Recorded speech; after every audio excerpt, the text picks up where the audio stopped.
Sabe aquela sensação de que estamos sendo controlados, mesmo quando não tem ninguém por perto?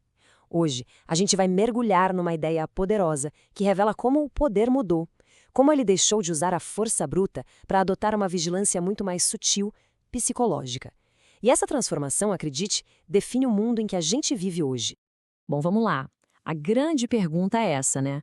Como é possível que a gente seja controlado sem o uso da violência, sem que ninguém aponte uma arma?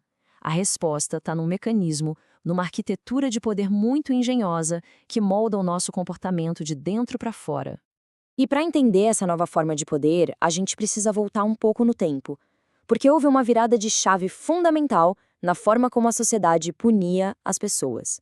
A gente saiu de um espetáculo público super brutal para um sistema focado em corrigir, em disciplinar. Olha, antes ali do século XVIII, a punição era um verdadeiro teatro de horror. As torturas, as execuções em praça pública, aquilo tudo não era só para punir o criminoso, não. Era para mostrar para todo mundo o poder absoluto do rei sobre o corpo das pessoas. Era uma demonstração de autoridade pela dor, à vista de todos. E aí, tudo muda. O poder soberano que focava no corpo, que usava a dor como vingança, começa a dar lugar ao poder disciplinar. E a grande sacada está aqui. O alvo não é mais o corpo, mas a alma. O método deixa de ser a força física e passa a ser o treinamento, a vigilância constante. E o objetivo não é mais vingança, é corrigir, é normalizar o indivíduo. Claro! Essa nova forma de poder precisava de uma nova tecnologia, de uma nova arquitetura para funcionar. E ela veio, na forma de uma invenção genial do filósofo Jeremy Bentham. Um projeto que se tornaria o grande símbolo desse novo tipo de controle. Bentham chamou essa invenção de panóptico. Na essência, era um projeto de prisão, sim, mas o princípio por trás era tão, mas tão eficiente que podia ser usado em qualquer lugar: escolas, fábricas, hospitais. A ideia era sempre a mesma: otimizar a vigilância, ver tudo com um mínimo de esforço. A genialidade do panóptico está na sua estrutura. Pensa só. Primeiro, tem a torre central. De lá, um guarda consegue ver todas as celas, mas quem está nas celas não consegue ver se tem alguém na torre.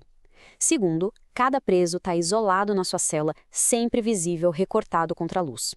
E o passo final, que é o pulo do gato, o preso nunca sabe quando está sendo olhado. Então, na dúvida, ele tem que agir como se estivesse sendo vigiado o tempo todo. É a famosa dinâmica do ver sem ser visto. E é aqui que a coisa fica profunda, como analisou o filósofo Michel Foucault. O poder se torna automático. Não precisa mais de um guarda olhando ativamente o tempo todo. A própria arquitetura faz o trabalho. O preso internaliza aquele olhar do vigia e começa a policiar a si mesmo. Ele se torna o seu próprio guarda. Só que Foucault foi além. Ele percebeu que o panóptico não era só um prédio ou uma construção. Era um princípio, um diagrama de como o poder moderno funciona de um modo geral, muito, muito além dos muros de uma prisão. Então, é super importante a gente separar as duas coisas. O panóptico é a estrutura física, a planta da prisão. Já o panopticismo, o panopticismo é o princípio geral de controle através da vigilância. É a ideia do panóptico que foi tirada do papel e se transformou num mecanismo de poder que pode ser aplicado em toda a sociedade. Isso nos leva para essa frase, que é fortíssima do Foucault. Se a vigilância é internalizada, se as normas e as regras que a gente aprende começam a moldar nossos pensamentos, nossos desejos, bom, então não precisa mais de grade de ferro. A nossa própria mente, a nossa alma, passa a controlar e aprisionar o nosso corpo, as nossas ações.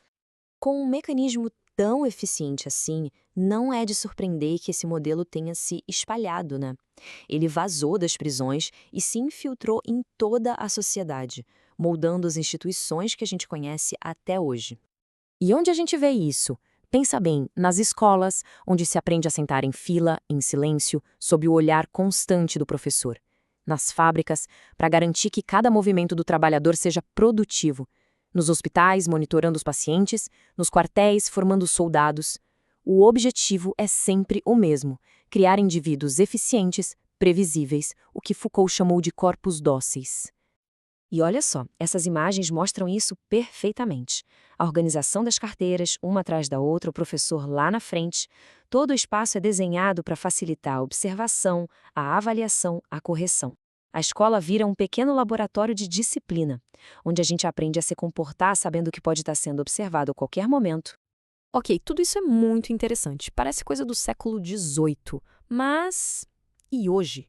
Como é que essa ideia de quase 250 anos se encaixa na nossa era digital, de internet, de redes sociais? A resposta é que o panóptico está mais vivo do que nunca. Pois é, chegamos ao panóptico digital. A torre de vigilância não é mais de concreto, ela é feita de algoritmos, de dados, de redes. E as paredes das celas? Elas simplesmente se dissolveram. A vigilância agora anda com a gente, no nosso bolso. E a comparação é direta, a lógica é a mesma. A observação do guarda virou o monitoramento de cada clique, de cada site que a gente visita. O julgamento que separava o bom do mau comportamento hoje são os likes, as avaliações de 5 estrelas, os scores de crédito social, e o exame, que documentava tudo sobre o indivíduo, hoje são os nossos perfis digitais criados por algoritmos que sabem mais da gente do que nós mesmos. Mas por que tudo isso? Qual é o motor por trás dessa engrenagem toda?